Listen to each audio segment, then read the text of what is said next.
Phillip Broughton with role, I think, in his name and something. Phillip Broughton, PPC for Hartlepool.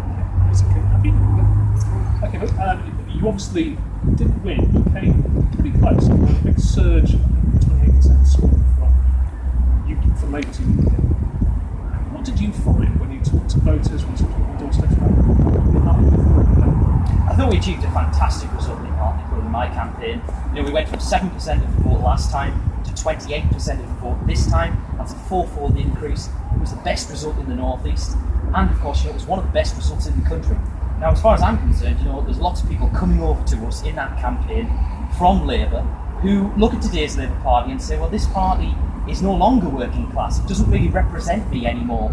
They'd see the Labour Party as one of the three establishment parties down there in London, and they're coming over to UKIP because they see us as a common sense alternative that people can get behind. Yeah, I mean, you think that what you've got on the doorstep is people saying, I'm a working person, Labour doesn't seem to represent me. That's right. I mean, I'm someone who's a working class lad. I work at Tesco as well as being involved and active in politics. And I was getting people saying to me, look, this Labour Party now, it used to be what my dad and my granddad voted for, a working class party. Now it's so out of touch. And I think, some of the issues that we're talking about, things like immigration, but also on the MP's expenses and pay, and that's now that we're seeing they're going to get a 10% increase, they're going to get £7,000 more. I mean, that is absolutely disgusting, and it shows how out of touch, the Labour Party and those establishment parties in London are. And what sense did you get about,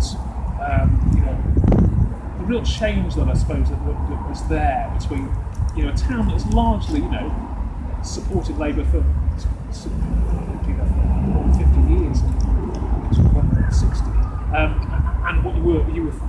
Yeah, I think it's the problem that the Labour Party have got is it's the complacency, it's the arrogance. In places like Hartlepool, the Labour Party control the council, they control the MP, and I think what you actually saw again, just like the European and local elections last year, was a massive surge to UKIP, where we come within 3 or 4% of winning the MPship, and of course, we were second in the other 10 seats in the local elections, and that's because people are fed up with the Labour Party. They're looking for something that's better. They want a common sense alternative, and that's us in UKIP.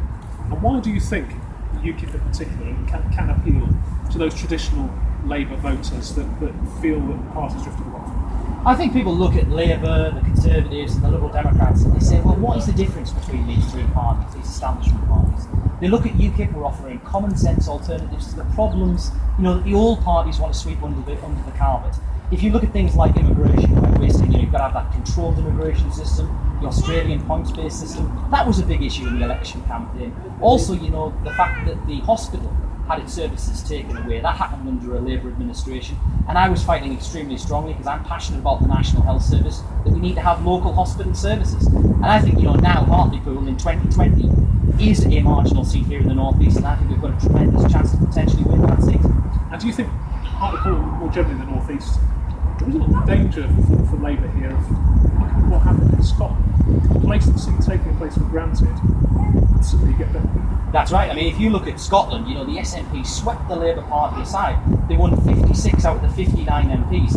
And what they used to say about Scotland was, oh, well, Scotland's okay because it's Labour territory. That's what they say about the North East. The way things are going, the huge advances that we made in all of these seats in the North East, including in Hartlepool, we've got a real chance come 2020 to really challenge Labour and take seats off them. And do you think some of this is down to the fact that people you spoke to look at the Labour leadership in particular, this election, people at the top of the Labour Party think, you've got to do it now? Yeah, I think they look at them and they say, well, what have these people done in their lives? They've never ran a business, they've never worked in a day job. A lot of our candidates, myself included in UKIP, we've done those sorts of things. We've lived in the real world, we've worked in the real economy, and they look at the leadership candidates, and quite frankly, I look at all of them and I say, well, none of them have done anything in their life. They've got no real life experience. And I don't see any of these leadership candidates for Labour that are going to be able to change that situation. I can only see more former Labour supporters